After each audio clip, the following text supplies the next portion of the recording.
je fais 13-16 sur les haies. Donc c'était une performance, c'était les minima pour les Europes en fait. Mais on était plusieurs à les avoir fait. Que tu te dis en fait, est-ce que je vais pouvoir recourir aussi vite qu'avant? Est-ce que ça va revenir vraiment, tu vois? Est-ce que beaucoup de questions en fait, beaucoup de questions. Retrouver de la forme, retrouver des sensations. Mais au niveau professionnel, je m'épanouis pas, tu vois? Surtout ne pas lâcher en fait, ne pas lâcher, ne pas se dire: «Ah parce que je vais arrêter de toute façon, c'est pas grave ou quoi», et en même temps tu as envie de tout donner. Enfin tu sais, je suis passée par Mmh. plein d'émotions, et en fait je veux juste profiter au max.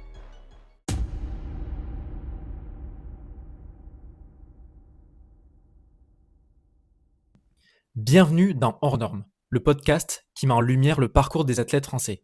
Aujourd'hui, j'ai le plaisir de recevoir une amie et athlète, Mathilde Guillaume, qui est spécialiste du 100 mètres haies. Elle se classe parmi les meilleures françaises de sa discipline, et même si elle n'est pas sur la plus haute marche du podium, son histoire est inspirante, et c'est précisément pour ça que ce podcast Hors Normes existe, pour donner la parole à celles et ceux qui ont un parcours riche à nous partager. Avec Mathilde, on parle bien sûr de performance, mais aussi de reconversion et de l'équilibre entre projet personnel et haut niveau. Elle nous dévoile son tout nouveau projet qui risque de vous surprendre. Avant de commencer cet épisode, je vous invite à partager le podcast autour de vous. Ça m'aide beaucoup pour faire connaître mon travail et pour référencer l'émission sur les différentes plateformes Spotify, Apple Podcast et YouTube. Je vous remercie et je vous souhaite une bonne écoute.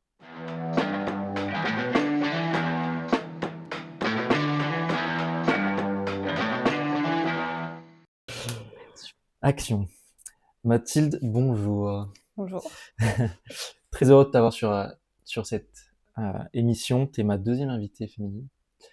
Donc très content. On se connaît depuis longtemps. Très longtemps. Très longtemps. Les petits stages qu'on était minimes, même Benjamin, je crois. Benjamin Mini, moi dans Ouais. la région, je me souviens plus trop.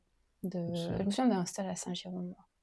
À Saint-Jean, le stage Horizon 2024. Ouais, Ouais. totalement. Ouais, c'était bien marrant ça. Ah ouais, le Bon camping était souvenir. top. Les meilleures années, je pense, les années minimes. T'as pas de pression de perf et tu fais juste de Non, l'athlète avec les potes pour t'amuser. c'est ça.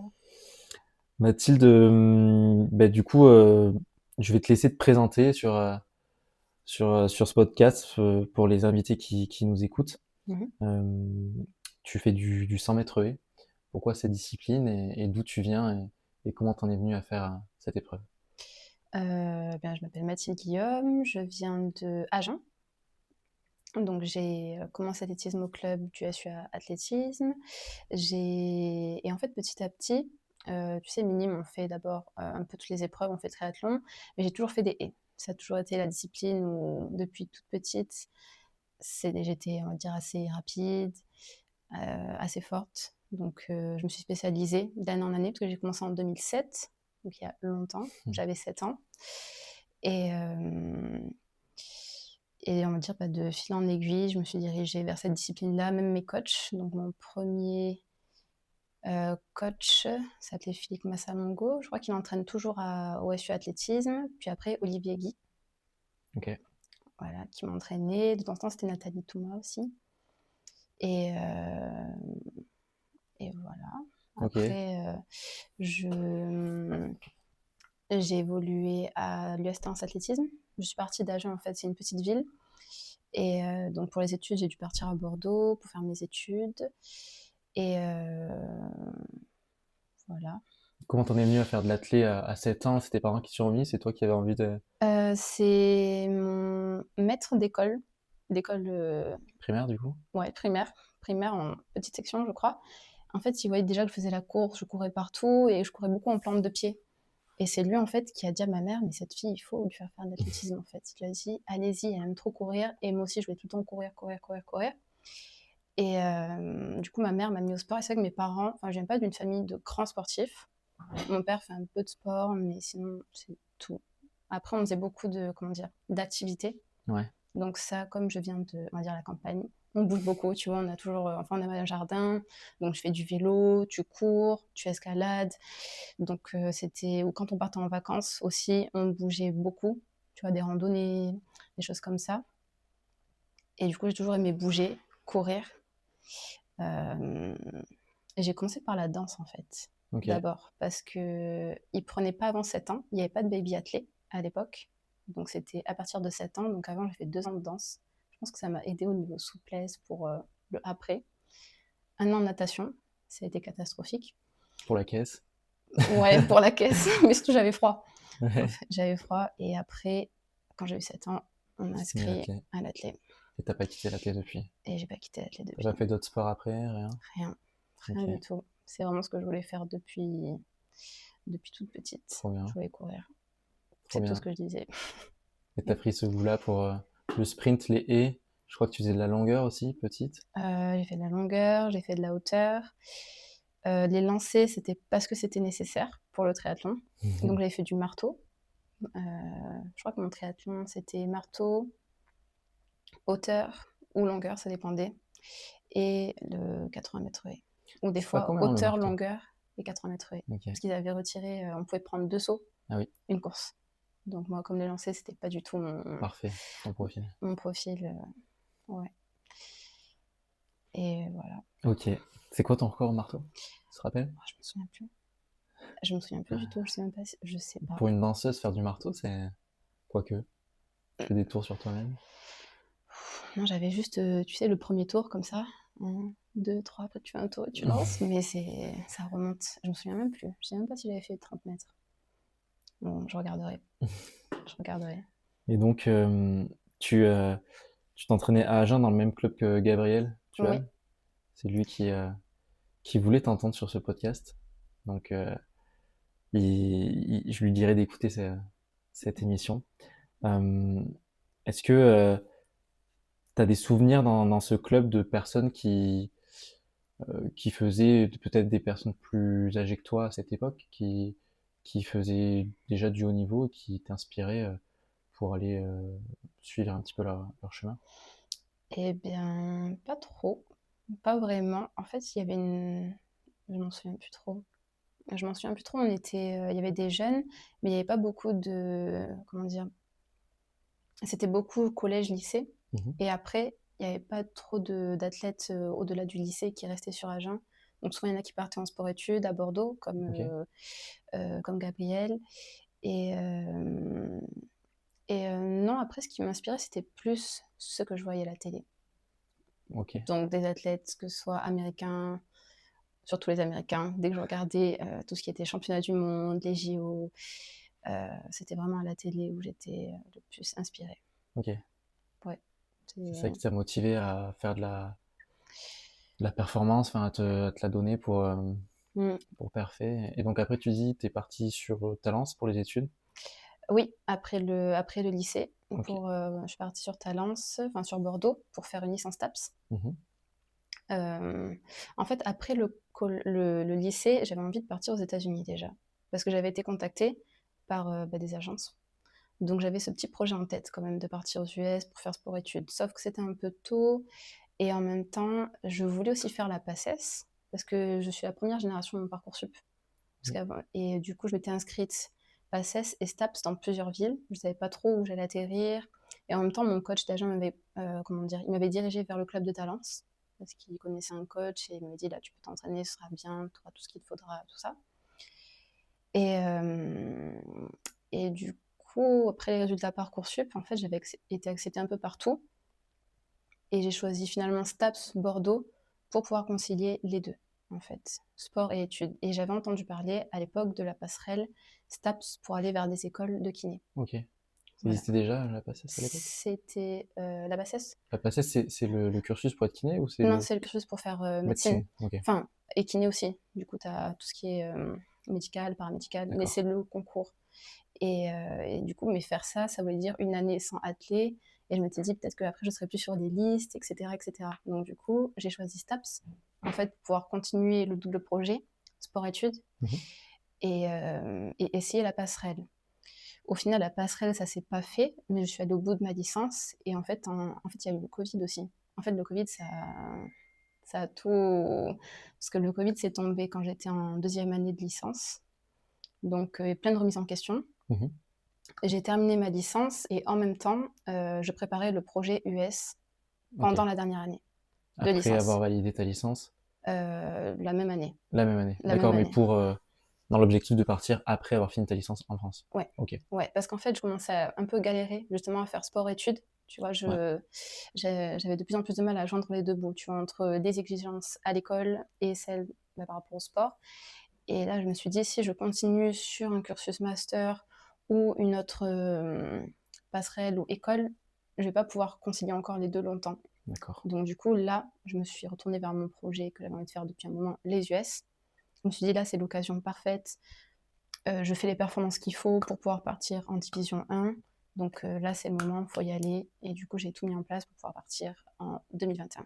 Ok, donc tu as abandonné l'idée de faire kiné en C'est de France. côté. Je l'ai mis de Tu côté. l'as mis de côté. Je l'ai mis de côté pour plus tard D'accord. ou pour bientôt. Ok, on en rediscutera tout à l'heure. Ouais. Mais donc t'es parti, alors 2021, année du Covid encore, non? Juste après. Juste C'était après. l'été 2021. Ok. Ouais. Donc Août réouverture des 2021. frontières. C'est vrai qu'il y avait encore un peu le Covid, c'était un peu Ouais. compliqué pour partir. Il y avait encore le masque en France. Aux États-Unis, au Texas, il n'y avait pas de masque, rien du tout. Comme si Il n'y le avait pas Covid de n'avait Covid jamais. là-bas. Non, il n'y Il avait n'y a pas de pas de Covid Covid. là-bas. C'est vrai, c'est vrai. Ok, donc tu as choisi une université dont tu portes le t-shirt à SFA. C'est vrai. C'est Austin.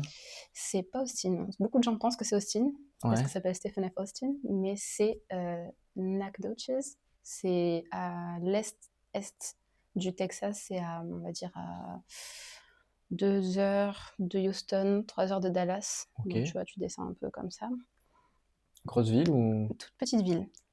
C'est une petite D1 et c'est vraiment une toute petite ville, on va dire de la taille d'Agen, donc 30 000 habitants, sauf que tu as 15 000 étudiants. Donc c'est Ok. vraiment un campus au milieu de rien, de la campagne. C'est très vert, tu vois.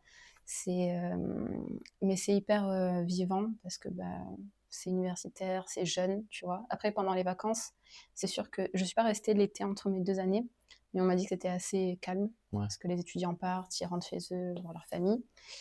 Mais c'est une toute petite ville, ouais. D'accord. Nacogdoches. Comment t'as choisi du coup cette université? Sur quels critères?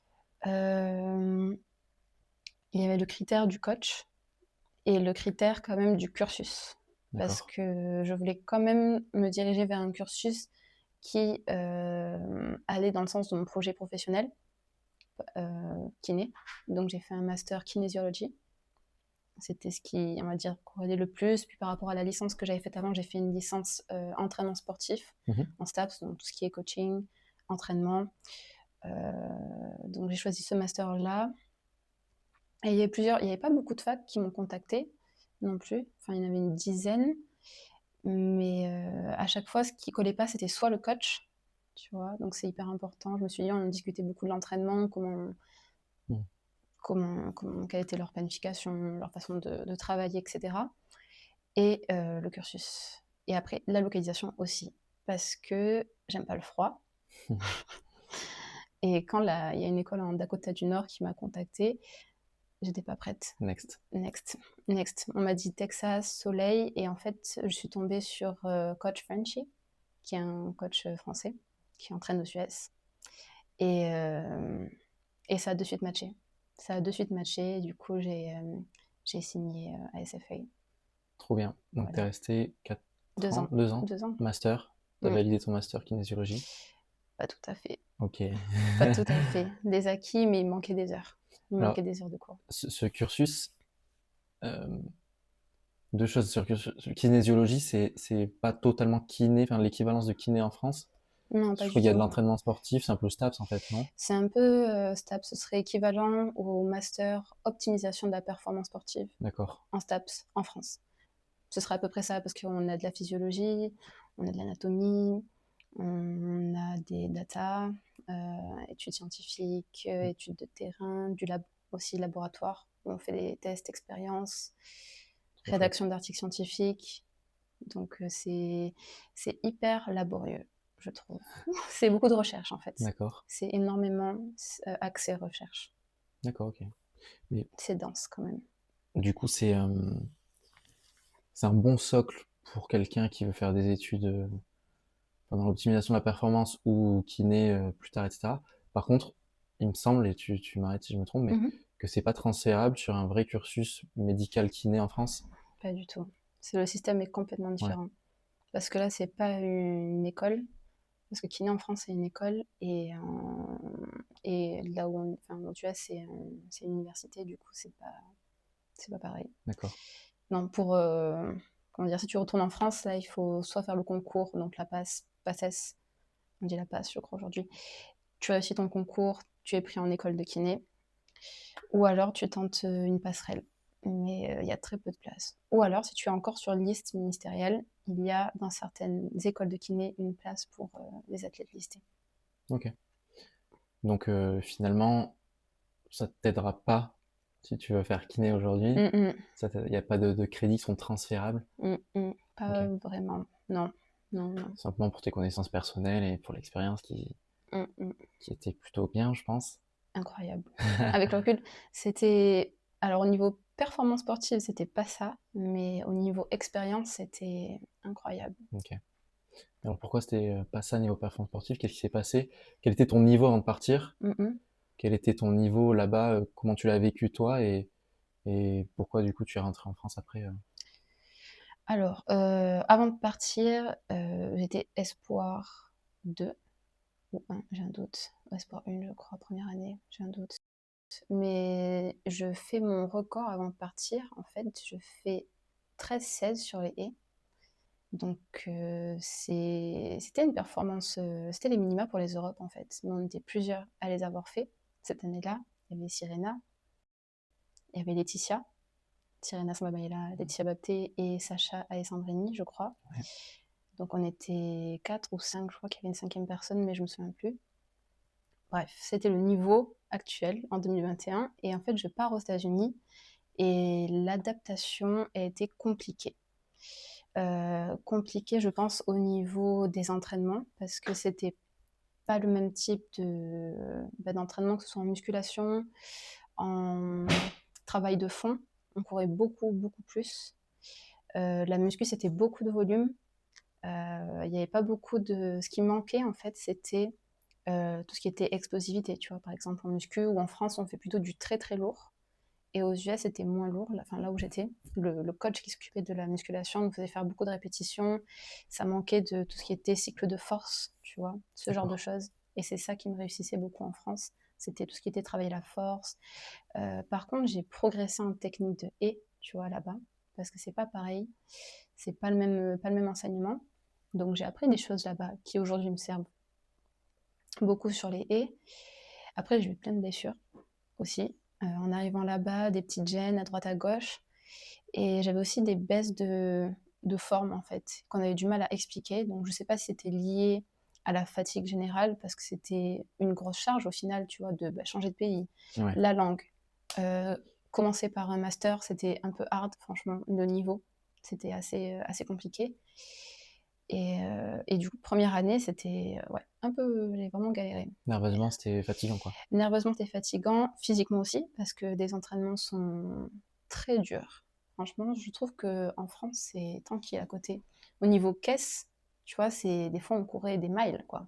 Alors, je fais du 100 mètres haies, mais je courais 1 km 600, des fois 2 fois, tu vois, sur un entraînement de fond, donc on courait beaucoup. Mais et après, au niveau médical, ça aussi pour moi, c'était un souci, c'est qu'il n'y avait pas d'ostéo, tu vois. Donc je pense que c'est parce que j'étais dans une petite ville, dans une petite division 1. Et du coup, on avait des kinés, on avait un médecin du sport, mais pas d'ostéo pour, tu sais, c'est hyper important pour replacer, tout remettre un peu droit, tu vois, dès que ça tire quelque part ou quoi, tu t'entretiens la machine. Ouais, tout à fait. Et ça m'a beaucoup manqué.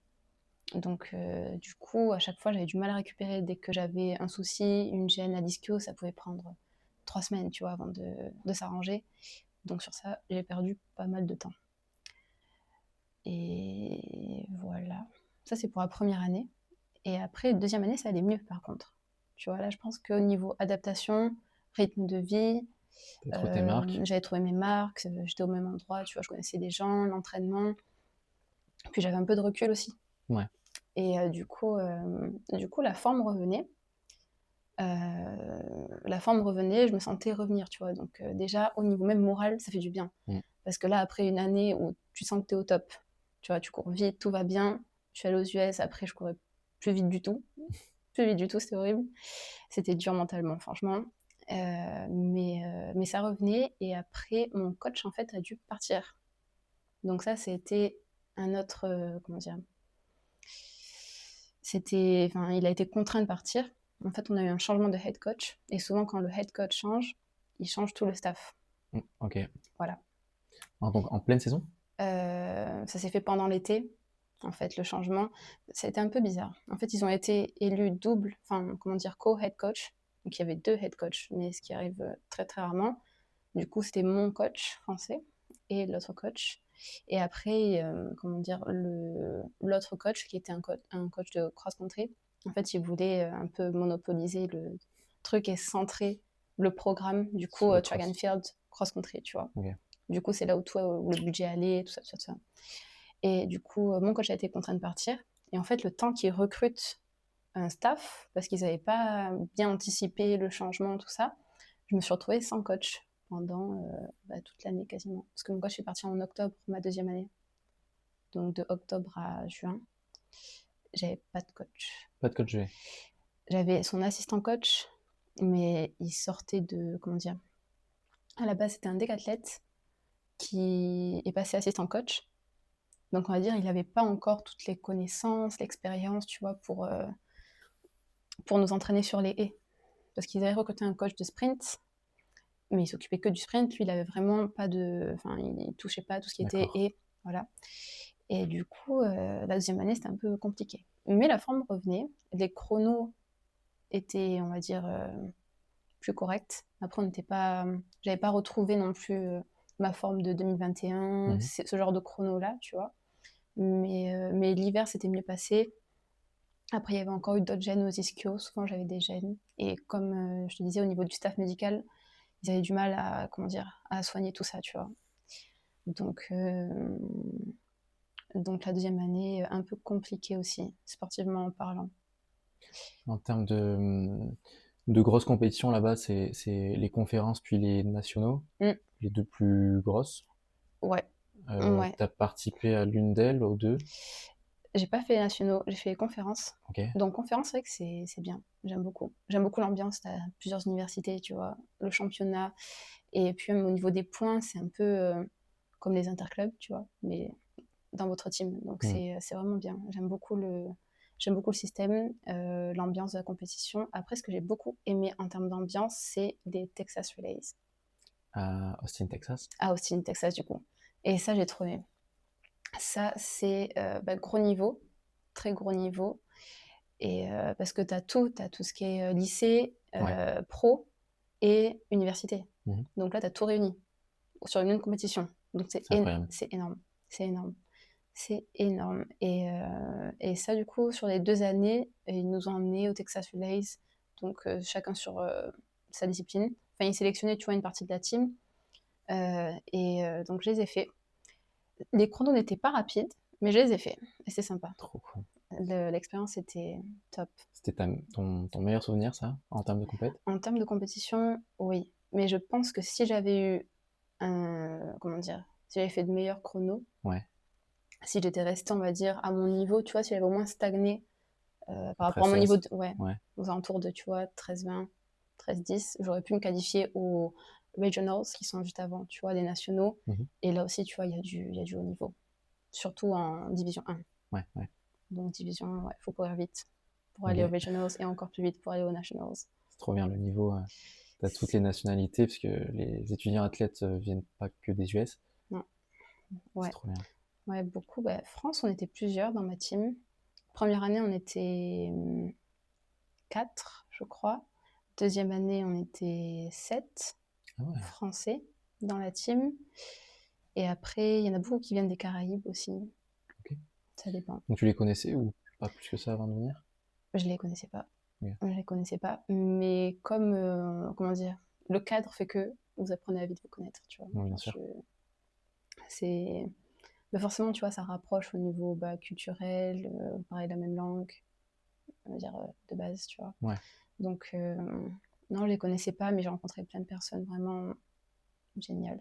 Et certaines qui sont encore mes amies aujourd'hui, donc beaucoup de rencontres. Trop chouette.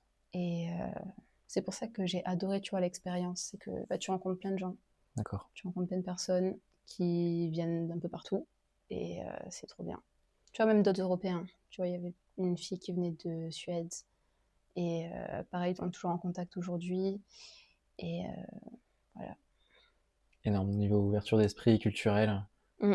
c'est top. Donc, tu finis ton master, tu rentres en France Ouais, en 2024, 23. 23, ouais, l'été 2023. Tu reviens sur Talence pour t'entraîner. Je reviens sur Talence. Je cherche un travail parce que j'avais besoin de faire une année off, en fait. Vraiment, année sabbatique. Je me suis dit, je travaille et je fais du sport et c'est tout. Tu vois, là, je pose un peu le cerveau pour un peu reset, tu vois, vers où je vais aller. Parce que, en fait, ce qui était dur, c'était pendant ces 2 années, tu vois, d'avoir perdu en niveau en athlète, tu vois, de me dire, ah ouais, genre, enfin là, c'est chaud, quoi. Tu vois, là, je cours plus vite. Alors qu'en 2021, tu vois, j'avais une autre vision. Ouais. Enfin, tu vois, je me suis dit, ok, on peut aller par ici, tu vois, dans Ouais, cette ok. Là, direction-là. t'es un peu plus perdu. Et là, ouais, parce que tu te dis, en fait, est-ce que je vais pouvoir courir aussi vite qu'avant? Est-ce que ça va revenir vraiment, tu vois? Est-ce que... beaucoup de questions, en fait, beaucoup de questions. Retrouver de la forme, retrouver des sensations. Et du coup, je prends cette année off. Je me focus vraiment sur l'athlé, sur le travail. Je réfléchis un peu aussi bah, à qu'est-ce que je vais faire ensuite sur le côté professionnel. Et, euh, et du coup, l'année passe et en fait, je me donne un an. Dans ma tête, je me dis, ok, en un an, là, tu rentres en France, tu connais déjà, enfin, tu reprends vite tes marques. Et si en un an, tu retrouves des sensations, tu peux peut-être continuer, tu vois, l'athlé. Sinon, je m'étais dit, en vrai, je pense que j'arrête l'athlé ou je me Ouais, focus que sur le professionnel, tu vois. Parce que je m'étais dit, quand même, 2 ans de galère, c'est quand ouais. même long, tu vois. Enfin, moi, j'ai trouvé ça long. T'as besoin de retrouver un petit peu ta flamme Ouais. d'espoir qui te dit je peux revenir à mon niveau. Ouais. Ok. Et du coup, je me suis dit, retour aux bases. Là où, je me dis, là où j'ai, comment dire, là où j'ai fait les perfs Perf. que je faisais en 2021. Du coup, j'y retourne. Du coup, même stade, même coach, même club. Et, euh, et finalement, l'année se passe plutôt bien. Je retrouve petit à petit des sensations, l'entraînement que j'avais eu avant de partir, du coup. Donc là, il a fallu quand même se réadapter à Mhm. l'entraînement en France, mode de vie et tout, mais ça se fait quand même plus rapidement que l'inverse. Et, euh, et du coup, je retrouve des sensations, je retrouve du plaisir aussi, parce que c'est hyper important, Important, ouais. c'est la base. Donc je me suis dit, si tu retrouves du plaisir, tu vas retrouver des sensations, et après, les performances, elles vont venir toutes seules, tout en travaillant, bien sûr, parce qu'il faut travailler. Et, euh, et du coup, je retrouve des sensations, et là, je me dis, bon, en fait, on peut faire encore quelque chose, tu vois, il y a encore quelque chose à faire, c'est pas perdu. C'est pas perdu, et du coup, je me dis, là, j'aimerais trouver la solution, une solution un peu plus durable pour pouvoir allier travail et sport. Tu vois, là, c'est plus études et sport. Parce que là, tu vois, au niveau aussi, j'ai pas parlé de l'aspect financier, mais quand je suis partie aux États-Unis, c'est parce qu'aussi, tu vois, financièrement parlant, j'avais le droit à une bourse complète. Pris Et en ça, charge et. c'était, tu vois, c'est hyper opposant, tu vois, l'aspect Mhm. financier, t'as pas besoin de te préoccuper de ça. Et avant même, quand j'étais étudiante à Bordeaux, pareil, tu vois, grâce au Crous, tout ça, ça allait, tu vois, je pouvais être plutôt tranquille. Et là, par contre, en étant plus étudiante, là, il faut que je travaille pour pouvoir bah, juste vivre normal. Subvenir à tes besoins, quoi. Ouais. Ok. Donc, du coup, comment faire pour faire athlé et travail, tu vois. Donc, du coup, j'ai décidé de faire du coaching sportif, tu vois, pour cette année. Coaching sportif, être surtout, en fait, indépendante pour pouvoir m'organiser au mieux. Parce qu'en fait, c'était ça la contrainte, c'est comment je vais faire pour trouver un travail où je vais pouvoir m'entraîner en même temps, sachant que les entraînements, des fois, au niveau des horaires, c'est pas compatible, les compétitions aussi, parce que des fois, ça va être le week-end, des fois, ça va être en semaine, donc il n'y a pas tous les employeurs qui peuvent comprendre ça. Accepter, bien sûr. Il y en a très peu, très très peu. Donc du coup, j'ai décidé d'être auto-entrepreneuse. Et là, ça va faire 1 an. 1 an, et ça se passe bien. Mais au niveau professionnel, je m'épanouis pas, tu vois. Ok. Ouais, bizarre. Pourtant, c'est ce que tu souhaitais faire de base et finalement. Enfin, faire de base, non, à part en tant que cuisinier, mais Ouais. Enfin, au niveau athlète, tout va bien. Mhm. Tout va bien, c'est top et tout. Mais au niveau côté professionnel, en fait, j'ai besoin que ça aille dans la direction de mon projet et de m'épanouir plus que, enfin, je m'épanouis, Puisque tu l'es ouais, actuellement. plus que je suis actuellement. Ok. Parce que du coup, tu fais du coaching pour quel type de public? Euh, Plutôt, on va dire, enfin, tout public, mais c'est plutôt soit particulier, soit en entreprise. D'accord. C'est voilà, principalement pour ce genre de public-là. Mais c'est pas ce qui me permet de m'épanouir, tu vois. Donc là, je repense mon projet et j'ai envie de faire une école de kiné, du coup. Donc en fait, j'ai préparé en janvier, février des dossiers pour essayer la passerelle, tu vois, la passerelle en France, qui te permet, en fait, si tu as une licence, STAPS par exemple, ou d'autres diplômes, il y a plusieurs diplômes qui sont sélectionnés, en fait, tu peux demander cette passerelle-là. Mais c'est très, très, très, très sélectif, extrêmement. Tellement que je suis en train de regarder en Espagne, dans d'autres pays, en fait, si je peux faire l'école pour, euh, pour devenir kiné. D'accord. Ouais. Et à ce moment-là, l'athlète passe au second plan. Ok, donc là, c'est une transition importante dans ta Ouais, carrière. Donc les ouais. résultats, ça tombe quand pour la passerelle en France? Les résultats sont tombés. Ok. Les résultats sont tombés. C'est très récent tout ça. C'est dur. Donc les résultats sont tombés et ben, ça passe pas en fait. En France, ça passe pas. Ça Ok, passe pas. En France, ça passe pas. Et du coup, je tente l'Espagne. d'accord. Je tente l'Espagne. Mais tu vois, mentalement, je peux pas abandonner totalement l'athlète. Je peux pas me dire, Après, il y a des clubs en Espagne. voilà, il y a des clubs, tu vois. Après, je connais pas le rythme, tu vois, comment ça va, comment je vais. C'est où en Espagne? Alors, il y a plusieurs écoles, plutôt au sud de Barcelone, Ok. majoritairement du coup Catalogne. Donc, moi, j'ai regardé plutôt celle-ci. Je vais peut-être un contact pour toi. Ah ouais? Ouais, Ok. Donc, du coup, j'aimerais aller là-bas, en fait. Si je d'accord. peux, là, à la rentrée. Sinon, l'année d'après. Mais en fait, comment dire? Je me suis dit, c'est ce que tu veux faire sur le long terme, tu vois. C'est vraiment quelque chose qui me tient à cœur. En fait, ça me travaille depuis le lycée. Au Mm. lycée, j'ai choisi une autre voie pour concilier sport-études. Après ma licence, j'avais quand même envie de faire les US. Du coup, j'ai fait les US. Parce que c'est vraiment pour le kiff, en vrai. Aussi, tu vois, Bien pour sûr. l'aspect culturel. Je voulais absolument apprendre à parler anglais, tu vois, plein de choses comme ça. Je l'ai fait. Je suis revenue. Et là, c'est maintenant autre chose, tu vois. Genre, j'ai besoin d'avoir à côté de l'athlète une dynamique comment dire, dans laquelle je m'épanouis. Bien sûr. C'est logique. C'est un équilibre. Ouais. Ouais, mais tu vois, j'aurais pu, on va dire, un peu sacrifier ce côté-là, continuer à faire de l'athlète et trouver juste un travail qui subvient à mes besoins et c'est tout, tu vois. Mais Ouais. j'ai vraiment besoin, tu vois, au niveau d'être stimulée aussi de ce côté-là. Du coup, c'est pour ça que je fais le choix de mettre un peu l'athlète au Transition. second plan et tenter le tout pour le tout, faire des écoles, bah, tu vois, en Espagne. Tu parles espagnol? Pas du tout. Très bien. Pas Tu parles du anglais? tout. Je parle anglais, mais tous les cours sont en espagnol, du coup. Il va falloir apprendre Et alors. puis en plus, catalan. Parce que j'ai des bases d'espagnol, tu vois, du lycée. Mais Je c'est pense que donc. ça s'apprend. Enfin, ça revient vite, je pense. Ouais, en plus, ils donnent des cours au français. Donc ils sont. Ça va. Ils prévoient. Ils prévoient des petits cours en catalan. Donc voilà le D'accord. projet. Waouh. Ok. Ouais. Donc, niveau performance, l'année dernière, tu refais un gros chrono, 13,25, Je je fais crois, 13-25, ouais, aux Open, aux du Open, coup. C'est vrai que j'ai eu pas mal de. en série, je crois. En série. Et derrière, tu te fais mal, non? Je me fais pas mal, mais je suis ultra fatiguée. Ultra fatiguée parce qu'il y a eu les séries en fait le samedi. Et après, dimanche, demi et finale, si je ne me trompe pas. Un doute. Mais le lendemain, j'étais un peu cramée, je pense, soit nerveusement, soit un peu de fatigue, je sais pas. Parce qu'en série, je me sentais mais vraiment trop bien. Si on avait enchaîné série demi-finale, je pense que ça aurait été top. Mais entre-temps, tu sais, La pause qui, il y a eu la pause. qui fait mal, d'accord. Mais du coup, ouais, l'année dernière, 13-25. Et là, cette année, ça va très bien. Record cet hiver aussi, sur le 60 mètres haies du coup. Et j'ai hâte de voir ce que ça va donner cet été. Parce que là, j'ai fait ma rentrée, mais comme je me suis blessée cet hiver, je me suis fait une petite déchirure au niveau d'ischio, j'ai un peu de mal à revenir Elle va mieux cette bien. blessure? Elle va mieux. Il y a d'autres trucs qui font mal, mais c'est pas grave. On s'adapte. C'est la vie, le quotidien de l'athlète. Ouais, mais bon, faire gaffe à la machine. Ouais, ouais. Faire gaffe à la machine. Ouais. D'accord.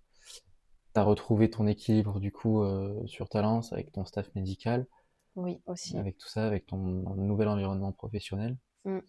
Euh, quel, euh, quel rôle joue ton groupe d'entraînement, ta famille aussi, tes partenaires si tu en as, autour de ton quotidien d'athlète? Le groupe est très important. Très, très important. Je dirais c'est ce qui, avec le coach, tu vois, ce qui fait comment dire, le socle un peu pour moi, tu vois. Parce que, comment dire, je viens pas d'une famille de grands sportifs et du coup, ils m'ont toujours soutenue, mais ils sont un peu détachés de tout ça, tu vois. Ils sont vraiment là pour me pousser, m'encourager, mais ils vont jamais me mettre de pression ou ils sont un peu détachés, tu vois. Et c'est Mhm. vraiment la dynamique de l'entraînement, de l'entraîneur et du groupe, tu vois, qui est super importante pour moi. Et j'ai changé en fait entre temps, entre l'année dernière quand je suis retournée rentrer des US et là cette année j'ai changé de coach et de groupe. Et le groupe il est vraiment top. En fait, ce que j'aime dedans, c'est que tout le monde se tire vers le haut en fait. Tout le monde se tire Positivement. positivement, tu vois. On s'entend bien, il y a une bonne dynamique, on rigole beaucoup. On rigole beaucoup. Et, euh, et tout le monde est là pour vraiment, tu vois, vraiment donner le meilleur de soi. Tu vois, il y a des jours c'est dur, des jours on est fatigué, mais comme on est ensemble, tu vois, ben, on se soutient et c'est ça que j'aime beaucoup. Ok. C'est ça que j'aime beaucoup.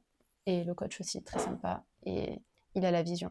La vision qu'il te faut La vision qu'il me faut. pour faire moins 13. Exactement. Ok, chouette. Euh, du coup, là, ta prochaine course, tu m'as dit que c'était ce week-end. Oui, Limoges, samedi. Tu sens bien? Je me sens bien. Ça revient petit à petit. Comment tu te sens niveau mental actuellement, dans le sens où tu attaques ta saison, qui est peut-être la dernière? Mmh. Comment tu J'attends. abordes ce... J'attendais la question. J'attendais la question parce que même pour moi, je me suis pas, comment dire, préparée à ça en fait. Je me suis pas préparée à ça et là, on va dire ces 2 derniers mois, ça a été dur. En fait, ça a été dur parce que je me suis dit là cet hiver, je me sens rapide, je me sens bien, je me blesse, c'est compliqué de revenir, il faut beaucoup de patience et surtout ne pas lâcher en fait, ne pas lâcher, ne pas se dire ah parce que je vais arrêter de toute façon, c'est pas grave ou quoi. Et en même temps, tu as envie de tout donner. Enfin, tu sais, je suis passée par Mhm. plein d'émotions, et en fait, je veux juste profiter au max de cette pas dernière, j'espère, mais de cette saison, on va dire où l'athlète est au premier plan. Après, Prendre du plaisir, t'amuser. ouais, vraiment en fait, c'est vraiment ce que je recherche. Parce que D'accord. je sais que la performance, elle va suivre Ouais. derrière, tu vois. Dès que je prends du plaisir, c'est parce que bah, tu as des sensations, tu vois, des sensations de vitesse, tout ça, donc ça revient et en fait, ça t'entraîne, c'est entraînant et du coup, la performance derrière, bah, ça vient, tu vois. Ouais, c'est la cerise un petit peu sur le gâteau de toute cette finalité. Mm. Ok, Il y a quand même une recherche de performance, tu vois. bien sûr, C'est tu ce t'entraînes qui. pour. Voilà, on s'entraîne pour, mais le plaisir est trop important. Trop, trop important. Ok. Est-ce que tu peux nous partager un petit peu ton quotidien, donc de d'entrepreneuse athlète aujourd'hui? Ok. Comment s'organise une semaine d'entraînement pour une hurdleuse qui subvient à ses propres moyens aussi par ton activité? Alors, eh bien, Ouf, c'est compliqué. C'est compliqué. L'emploi du temps, c'est un à des fois 2 coachings par jour, tu vois? Donc ça prend pas beaucoup de temps. Donc c'est ça qui est bien, c'est que ça me laisse beaucoup de disponibilité pour soit aller voir, le kiné aussi, tu vois, derrière, soit faire un peu de récup et m'entraîner tous les jours. Donc des fois, je cale mes coachings le matin ou des fois le midi, début d'après-midi, comme ça après le soir, je peux m'entraîner. À côté, des fois, je fais aussi du secrétariat. Donc ça aussi, ça je le cale, soit je le fais à domicile, donc depuis chez moi. Donc ça me permet, tu vois, d'être plus posée, de pas trop me fatiguer aussi, parce que animer en coaching, c'est aussi prenant, tu vois, enfin, il faut C'est quel genre de coaching que tu fais du coup on va dire tout ce qui est cross-training, fitness, Donc de groupe? soit groupe, soit particulier. Donc là, des fois, j'ai juste une personne. D'accord, ok. Qui ont des objectifs ou juste Objectif de forme, de souvent. forme, ok. Souvent, tu vois, pas performance, mais objectif de retrouver la forme, tu vois, genre D'accord. Et prendre un peu de muscle. ces clients, tu les trouves comment c'est du Je réseautage, démarche. tu démarches? Alors réseautage et je démarche. Ok. Tu vois, soit sur, il y a plein de petites applications, il y a des applications, il y a des sites internet comme Superprof, OnSports, tu vois, où il y a des particuliers, en fait, ils y ont accès. Et en fait, ils peuvent voir ton profil en fonction de leurs besoins. D'accord, ok. Et voilà. Donc c'est comme ça souvent que je trouve des clients. D'accord. Et après, j'ai juste à m'organiser avec les différents rendez-vous, faire mes propres horaires dans tout ce qui va être administratif, secrétariat, tu vois. Parce que ça vient en complément, en fait. J'ai besoin des deux. Plus. Après, j'ai pas de partenaire, j'ai pas de sponsor, j'ai pas de. Tu vois, c'est pas. T'as pas À ce niveau-là, tu vois, j'ai pas encore. Et puis après, j'ai pas aussi mis en place ce qu'il fallait pour. D'accord, ok. Ouais, j'ai pas travaillé sur ça. T'étais pas suivi par Génération Avant-Garde? Non, Non? c'est quoi? C'est une asso qui... Je sais pas d'où ils viennent, je crois que c'est une asso bordelaise qui prend des sportifs. Il me semblait que dans ton groupe, il y en avait qui étaient Alix peut-être, qui fait partie de cette asso. Je me trompe peut-être, hein. Je fais partie de O3 aussi, depuis l'année dernière. Donc c'est J'ai quoi, pas en quoi ça mentionné. consiste? J'ai pas mentionné, j'ai oublié. Point 3. O3, et ils ont aussi créé, donc un des fondateurs de O3 a aussi créé Racers, qui est un réseau privé d'athlétisme aujourd'hui. Mais O3, c'est une association à la base qui... Alors, ils construisent des terrains sportifs, des infrastructures en fait sportives à partir de matériaux recyclés. Et en fait, à côté de ça, ils soutiennent des athlètes aussi. Génial. Donc ça fait qu'un an que je suis dans cet asso. Et là, je suis en train un peu de transiter vers du coup le réseau un peu privé qu'ils ont créé là, Racers. Mais c'est encore tout nouveau, tu vois, donc on ne sait pas trop. Mais ce qui est bien, c'est que dans ce réseau, on peut éventuellement avoir des aides de financement pour, par exemple, des équipements, une paire de pointes, par exemple, ou aussi, ils ont un préparateur mental aussi, tu vois, qui peut être là dès qu'on a besoin. Je crois qu'il y a une nutritionniste aussi. Mais tu vois, ça rassemble, c'est un petit réseau, tu vois, qui te permet d'avoir plusieurs outils liés à la performance, le prépa, nutritionniste, des équipements. On a aussi tout ce qui est... comment ça s'appelle? Tout ce qui est cryo. Cryo, donc ils ont alors c'est pas un partenariat, mais ils peuvent nous financer tout ce qui va être cryothérapie ou comment ça s'appelle, les bains froids. Bon, froid. Bains froids. Donc à l'ICO, tu sais. Ok. Donc tu vois, sur ça, Donc ça, c'est chouette. via O3. Via O3. C'est les services qu'ils vous offrent en échange de visibilité, enfin dans l'accompagnement, c'est ce qu'ils peuvent vous proposer. Ouais. Ok. Il n'y Ouais. a pas de bourse financière, c'est simplement des services. Ouais. Ouais. Après, on peut démarcher nous-mêmes en tant que partenaire, tu vois, les ramener à O3 et éventuellement prendre un pourcentage, mais il faut trouver le partenaire. Voilà. D'accord. Donc revenons-en à ta Ouais, on semaine. s'est un peu étalé, mais ça fait partie en fait de mon quotidien aussi, tu vois. Ouais, De ouais. savoir je peux compter sur O3 ou même, on va dire, tu lances les dotations du club, tu vois, pour au moins sur l'aspect récup, équipement, tu vas me dire, je suis tranquille, le club ou O3 peut prendre en charge ce genre de choses. Tu vois, pour surtout les déplacements. C'est ce qui coûte, je pense, le plus cher pour moi dans une saison, c'est les déplacements pour aller sur les compétitions, l'hébergement, tout ça. D'accord. Donc financer une saison, ouais, ça coûte un peu. Ouais, c'est important d'avoir Et c'est important. quelques soutiens, Mm. même matériel. Ça aussi. Autre que financier, en tout cas, c'est sûr qu'il y a plein de pôles à couvrir quand tu fais du sport de niveau, que ce soit la récupération, la nutrition ou autre. Mm. Ok. Euh, Comment tu gères la concurrence à la fois dans ton groupe d'entraînement, parce que vous avez un groupe d'entraînement de très haut niveau, au niveau des hurdlers, vous êtes plus ou moins C'est génial. ensemble, et la concurrence plutôt nationale, puisque la France est un gros pays de hurdlers, tu le mentionnais tout à l'heure, t'es passé entre guillemets à côté des championnats d'Europe, Mm. parce qu'il y avait d'autres filles devant toi, même si tu avais fait les minima. Donc, Ouais, c'est vrai qu'on est chaud au niveau tout ce qui est chez les hommes et chez les femmes. mm. En France, c'est vrai on est plutôt pas mal. Mais, pardon, je t'ai coupé. Non, non, pas de Ah, souci. ok. Comment tu gères tout ça, toi, de ton côté? Est-ce que Moi, j'adore. t'adores, ouais? Est-ce que J'aime t'en as trop. peur? Est-ce que voilà? Moi, j'adore ça. En fait, c'est ce qui me manquait parce que pendant toutes ces années, je m'entraînais un peu seule. Mhm. J'avais pas de partenaire, tu vois, pour me tirer, pour me pousser, tu vois, constamment. Donc, parce qu'à Agen, j'étais seule, vraiment toute seule, à faire des haies, tu vois. Après 3 ans à Bordeaux, un peu seule aussi. Aux États-Unis aussi, au final. Et, euh, et là, d'être dans un groupe, tu vois, haut niveau avec des filles bien rapides, ben, c'est génial en fait, parce que ça te challenge au quotidien. Au quotidien, ben, tu cherches à aller plus vite et puis en fait, ça te booste, tu vois. J'aime trop la compétition, j'adore ça.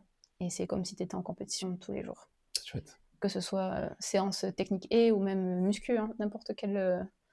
T'es en compétition et du coup, tu as envie d'aller plus loin, plus vite, plus haut, tu vois. Est-ce que des fois, ça te Ça te porte pas booste. préjudice du fait que t'es sans arrêt en compétition finalement? Est-ce que ça te porte pas genre Ah, techniquement, des choses non, comme des ça. fatigues supplémentaires plutôt nerveuses? De se dire, bah, je suis Euh, constamment en compétition contre les autres?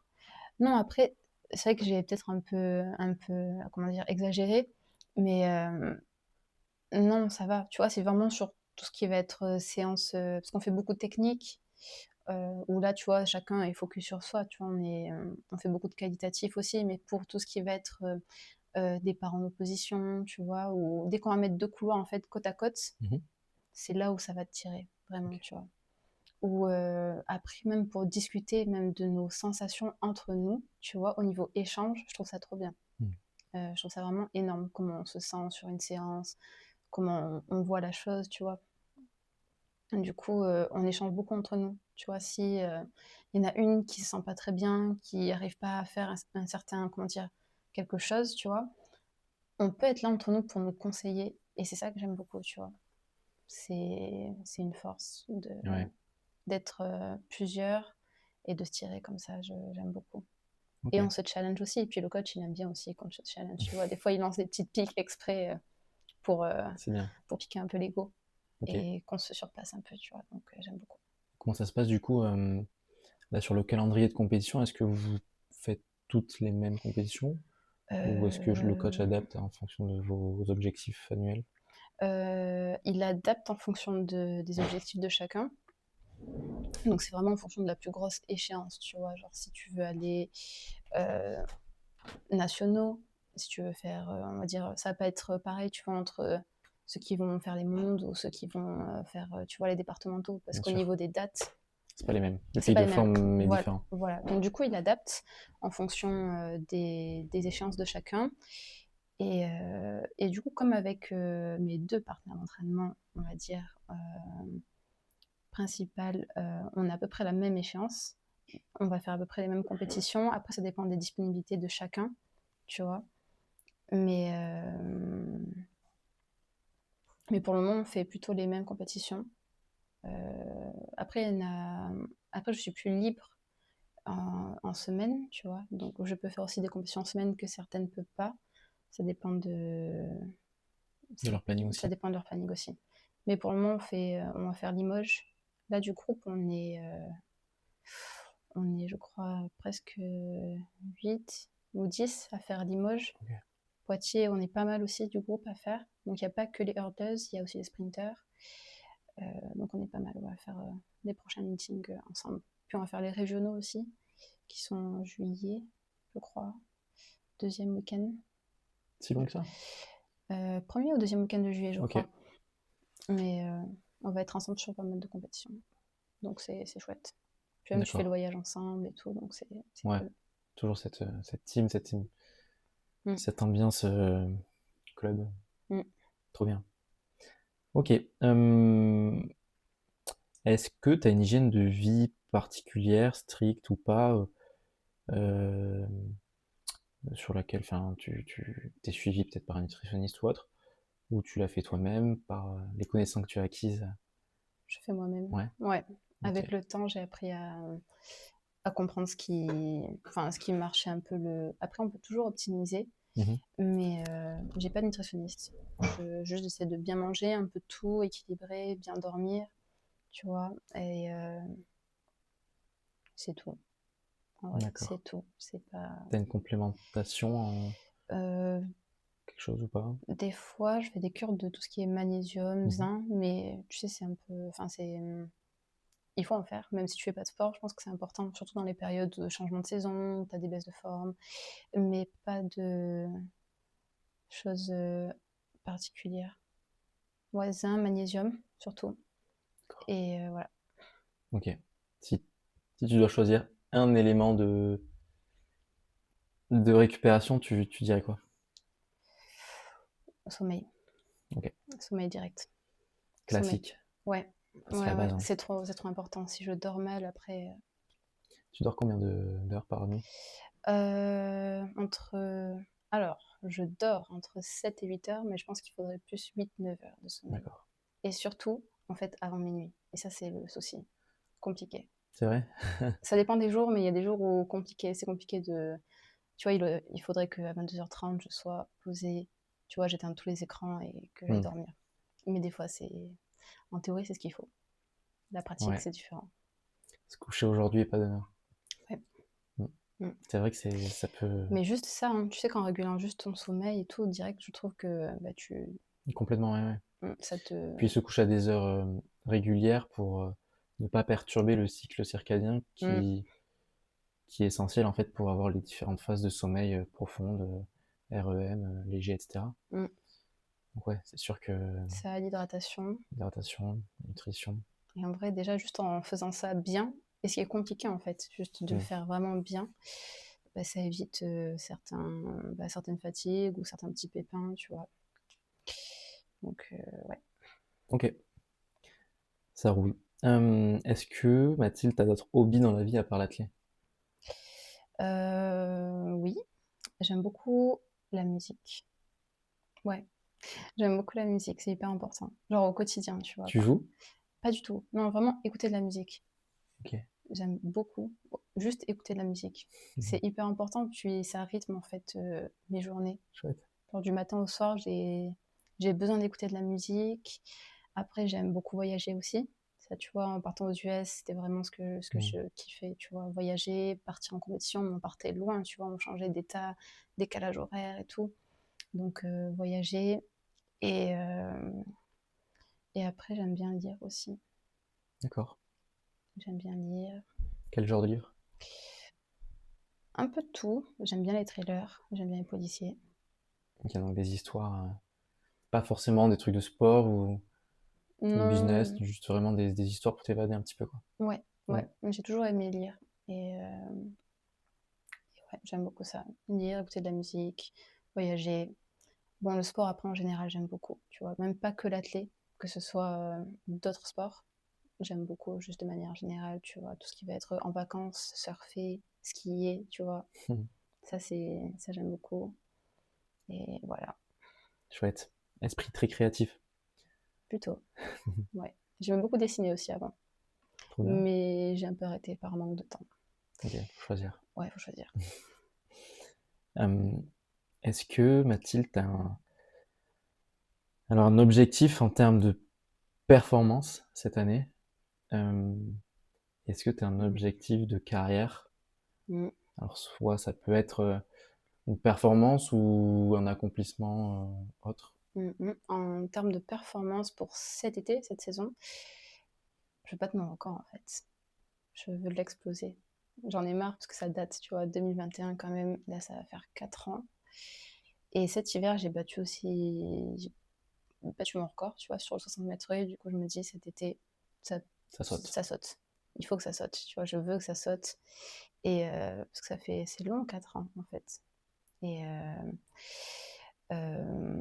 sur le long terme, en fait, avant les US, tu vois, donc on était en 2021, et puis depuis tout petit, en fait, tu sais, ils nous faisaient faire des stages, du coup, Horizon Mhm. 2024, Paris 2024 et tout. Donc on va dire qu'il y a 4 ans, c'était Paris mon objectif, tu vois. Entre-temps, je suis partie aux US, ça, on va dire, tout bouleversé et tout. Mais après, même si je pars là pour faire mon école et tout, pendant ces 4 ans quand même, j'ai envie, au deuxième plan, tu vois, de continuer à faire de l'athlé, tout ça. Et après, c'est toujours aller le plus loin possible, mon objectif, le plus vite possible. D'accord. Donc cet été, je bats mon record. Et dans 4 ans, on verra. On verra où t'en es. On verra où j'en suis. C'est quoi les minima pour des grands championnats sur le 100 mètres haies? Là, par exemple, pour Tokyo, c'est 12,65, je crois. J'ai un doute. Je crois que c'est 12,65. Ok, donc une demi-seconde à Ouais, c'est énorme. gratter. Ouais, c'est énorme. C'est énorme. Après, 12,65, je sais pas si c'est des minima. Non, en vrai, je sais plus. Direct. Si c'était minima World Athletics ou FFA. Ok. Je sais plus. Parce que 12,65 c'est rapide. Hein. Peut-être que j'ai inversé, peut-être que c'est 75, 76. Mais en tout cas, il faut quand même courir facilement dans les 70, tu vois, 12,70, 75 max. Wow. Ouais. Après, en France, on n'est pas beaucoup, enfin, il n'y a pas beaucoup de filles qui courent en 12,80 ou moins, tu vois. Ça se joue au ranking. Après, ça peut se jouer sur ça, ouais, sur le ranking. D'accord. Admettons, il y a 2 filles en moins de 12,70. Je pense que tu fais 12,80. Je sais pas, en vrai, je sais pas du tout, ça dépend des sélections, des modalités. Bon, ben, on te souhaite d'y arriver. D'ici. Souhaite de courir vite. Ouais. Là, il y a un record à faire tomber. Ça va le faire. On y croit tous. Puis il y a la dynamique de groupe pour, il y a l'entraînement pour, il y a le coach, il y a tout ce qu'il faut. Tous les voyants. Ouais, il y a tout ce qu'il faut. Trop bien. J'ai hâte. J'ai hâte de courir à Limoges. Parce que les interclubs, c'était une rentrée très mitigée, tu vois. Et du coup, j'ai très très hâte de Limoges. Hâte ? Ouais. Trop bien. Mais j'ai hâte de voir ça aussi. Hein. En une phrase, qu'est-ce que l'athlète représente pour toi ? L'athlète, c'est l'école de la vie, je dirais. Parce que tu te retrouves face à des échecs, réussites, t'apprends beaucoup sur toi. Et même, comment dire, dans la vie, c'est pareil. Tu vas te retrouver face à des échecs, beaucoup en fait, beaucoup, des réussites, mais en tous les cas, tu vas apprendre et il faut rien lâcher. Il faut travailler, il faut persévérer. Du coup, voilà, en une phrase, c'est l'école de la vie. Très beau discours de résilience. J'aime beaucoup.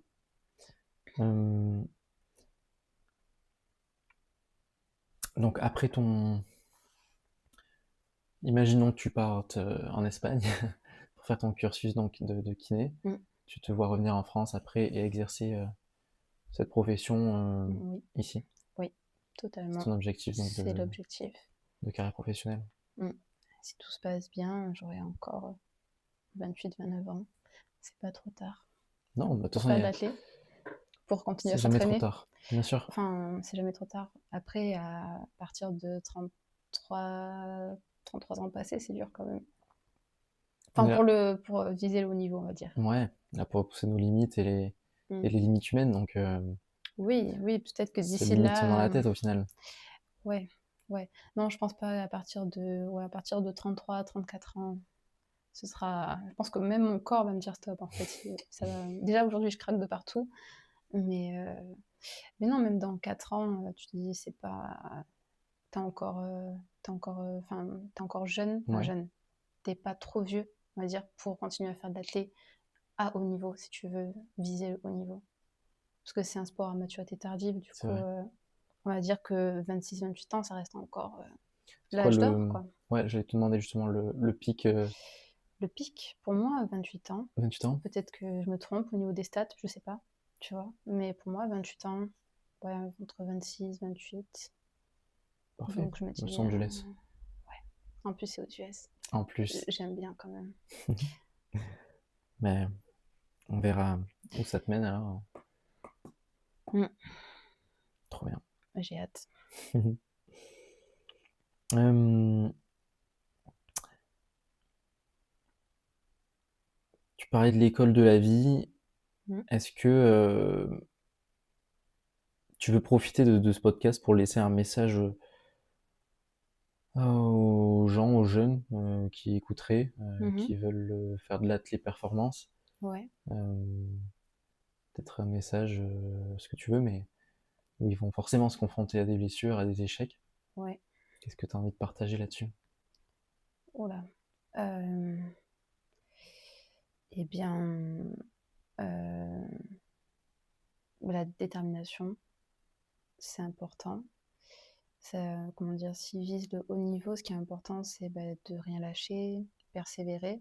Ça peut prendre plusieurs mois comme plusieurs années, donc ça peut être très très long. Mais surtout, ne rien lâcher, prendre du plaisir, c'est hyper important quand même, parce que personne nous a forcé à faire ça quand même. C'est notre propre, c'est notre plein gré, tu vois. Donc surtout, ne rien lâcher, croire en soi, prendre du plaisir, et voilà, Ok, merci pour ce partage.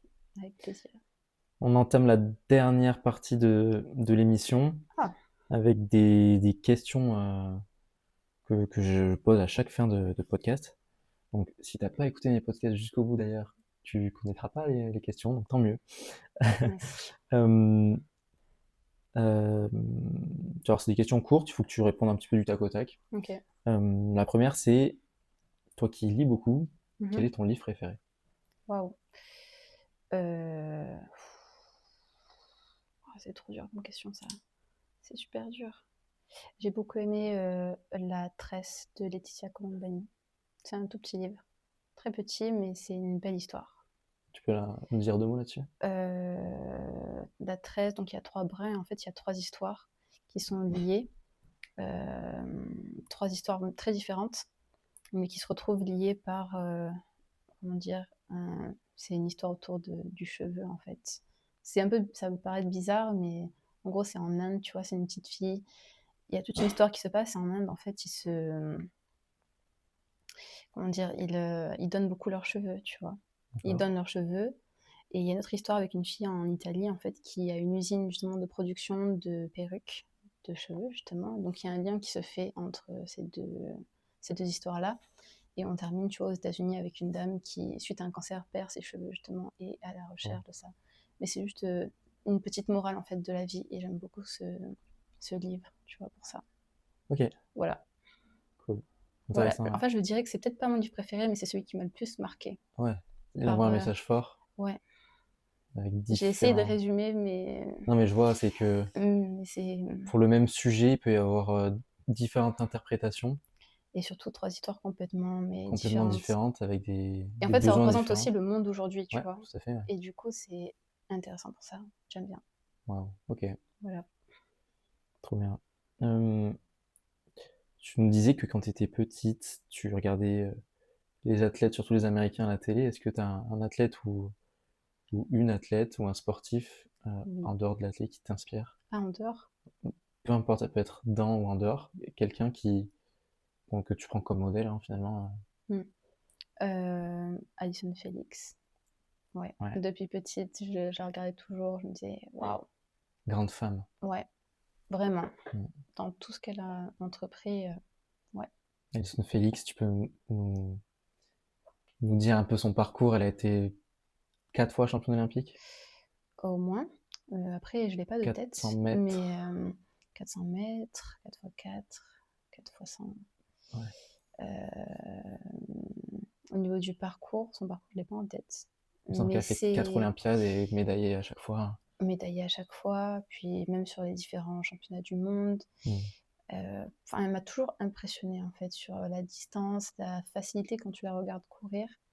Et même je la trouve rayonnante en fait en termes de Un aura, personnalité. ouais. Mm. Tu vois, elle dégage une aura en C'est fait que vrai. j'aime beaucoup. Tu vois, j'ai pas ses records en tête, toutes ces performances. Enfin, j'ai pas les C'est juste la stats. personne. Mais ouais, c'est vraiment la personne, le style. Et ouais, j'aime beaucoup pour ça, en fait, l'énergie qu'elle dégage. Je la connais pas personnellement, Peut-être mais un jour. peut-être. On Elle sait aura pas. besoin d'une kiné. Je sais pas si elle entraîne maintenant, elle, aux US. Elle est plutôt dans le L'entrepreneuriat. médiatique. Mais après, elle a aussi sa marque, tu sais, de... Parce qu'elle a créé ses propres chaussures, ses propres pointes, suite au fait que Nike l'ait lâché par rapport à sa grossesse, tu vois. Mm. C'est ça aussi que j'aime beaucoup. C'est que C'est pas laissé abattre. elle s'est pas laissée abattre du Trop tout, chouette. tu vois. Puis même, elle a crié haut et fort, et ce qui fait qu'aujourd'hui, les athlètes féminines peuvent bénéficier, tu vois, d'un congé maternité, entre guillemets, pour leur sponsor. Et ne pas être lâchées par leur sponsor dès Bah qu'elles ouais, veulent avoir un enfant ou quoi. Donc, j'aime beaucoup le personnage. le personnage. Ok. En plus de l'athlète, même le personnage, tu vois, pour le droit Ouais. d'avoir des enfants en tant qu'athlète professionnel, c'est beau ce qu'il a fait. Son parcours est impressionnant. Inspirant.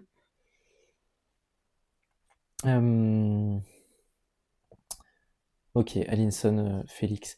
Qui aimerais-tu entendre comme prochain invité sur Le podcast. sur ce podcast? Une autre fille. Mais qui, je sais pas. Il faut que tu m'en dises une. Une autre fille, une autre fille. J'aimerais bien entendre Solène. Solène Compère? Solène Compère. Ouais, Trop bien. Ok, voilà. je note. Soso, Si tu nous écoutes, on t'attend. je lui enverrai un petit message avec plaisir. Ouais, je trouve que c'est trop important le partage Ouais, des expériences de chacun. C'est riche en fait, donc c'est vrai. Puis elle aussi, elle a beaucoup de choses à dire, je pense. je pense aussi. Ouais, Beaucoup de choses à ah dire. vraiment. Ok, J'aimerais bien savoir je plus. prends note. Je prends note. Merci Mathilde. Où est-ce qu'on peut te suivre sur les réseaux, sur Instagram, peut-être? Insta, Ouais, Insta. ouais. Je suis Si vraiment sur on, Insta. si on veut te... Alors on mettra ton Instagram en description, comme ça Ok, les gens pourront directement copier-coller. ok. Mais si des partenaires, par exemple, veulent te contacter, est-ce qu'ils te contactent aussi sur Insta, sur LinkedIn, sur mail? Insta plutôt. Ok, Ouais, Insta, je pense que c'est le plus simple. ok, bon, parfait. On mettra Ouais. ton Insta dans ce cas-là dans la description. Ok. Ben écoute, Mathilde, on arrive à la fin. Mm. Je te remercie pour tout ce partage d'expérience qui était ultra intéressant. Avec plaisir. Et je te souhaite de bien réussir cette entrée en matière ce week-end pour ta deuxième course de la saison. Mm. D'exploser ton corps comme tu le souhaites pendant cet été. Et puis tout le meilleur pour le reste de ta carrière sportive et ta carrière professionnelle aussi. Merci. Bravo et merci d'avoir écouté cet épisode de Hors Normes jusqu'au bout. Si cet échange vous a plu, pensez à laisser 5 étoiles sur votre plateforme d'écoute préférée et à partager cette émission autour de vous. Que ce soit sur Instagram, YouTube, Facebook, LinkedIn ou autre, ça m'aide beaucoup à faire connaître mon travail et à partager toutes ces expériences d'athlète. Si vous avez des idées d'invités, des questions ou simplement envie de réagir, je vous invite à laisser un commentaire sous l'épisode. Je suis Pierre Douat.